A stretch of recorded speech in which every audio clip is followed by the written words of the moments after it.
it's not fervency in prayer that builds. It's not fervency in Bible study that builds. It is wisdom that what? Build. If you do not build, you are also building. A man who does not prepare to succeed is invariably preparing to fail. It takes wisdom to build. It takes wisdom. You see that in Proverbs. Is that correct? Yes. It takes wisdom to build, and it takes understanding, according to Proverbs, to be able to furnish that house. It's only wisdom that builds. It's not passion that builds. Desire does not build. I want a great life. I desire a great life. I'm praying for a great life. It is wisdom that builds, not just prayer. When you are reading the Bible this month, please trust God for wisdom. When you are praying, trust God for wisdom. It's not fervency in prayer that builds. It is wisdom that builds. It's not fervency in Bible study that builds. It is wisdom that what? Builds. Show me a man who will build. He must be a very wise man. Wisdom is a body of knowledge and an instilled posture. Wisdom, and I hope you know, wisdom is not just something that an economy. Wisdom is a person. Wisdom speaks to you. It will instruct you per time. It will tell you that this is not what you're supposed to be doing now. You are wasting time. Wisdom builds. And let me tell you something. If you are not building, you are also building. Yes. It's called the law of negative building. If you do not build, you are also building. Because if you do not prepare, you are also preparing. A man who does not prepare to succeed is invariably preparing to fail. Is that not true? So if you are not building, you are building. Just like AJS will always say, the Bible is not just full of prophecies. It's not just full of promises. It's also filled with principles. Yes. And these principles is what makes people.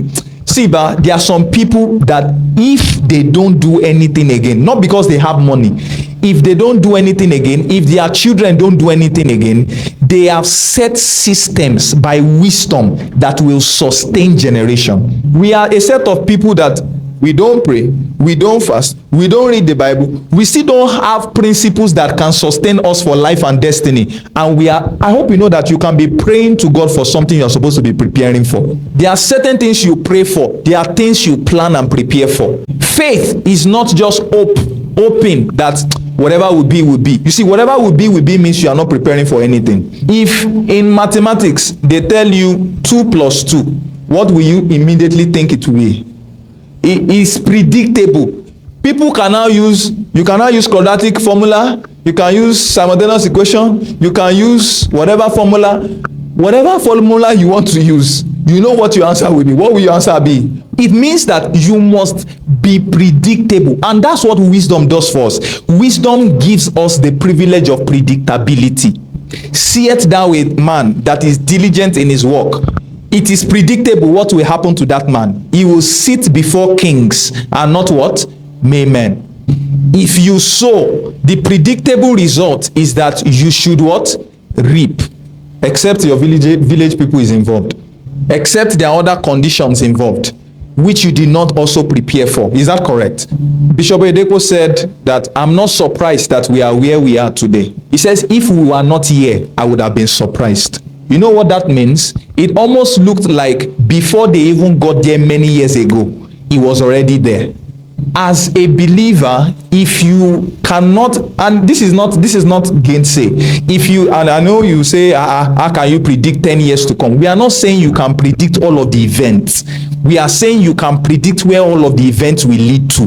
That in the next 5 years, if I continue this thing I'm doing, I think I should be able to get this result. Is that not correct? So why is it that is in our Christian journey, we don't know what will happen to us in the next 5 years? And that's because we are not practicing the law of preparation. And I will show us where it all begins. So this is all still prepping. So David said, if we are going to build a house that will be exceedingly great in all of the nations, I need to start preparing for it now, before my death. And we'll still get there. We'll come back to it. He says, may the Lord give you wisdom and understanding, and give you charge concerning Israel, that you may keep the law of the Lord your God. Verse 13. Then, everybody say, then you will prosper. You see, it's not just a prayer point. Are we together? It's a preparation point. is an action point. I think we've seen this thing also in Joshua chapter 1 verse 8. Is that correct? That if this book of the law do not depart of your mouth, and you meditate in it day and night, and then you set yourself to do all that is written in it, then you will make your way prosperous, and then you will have what?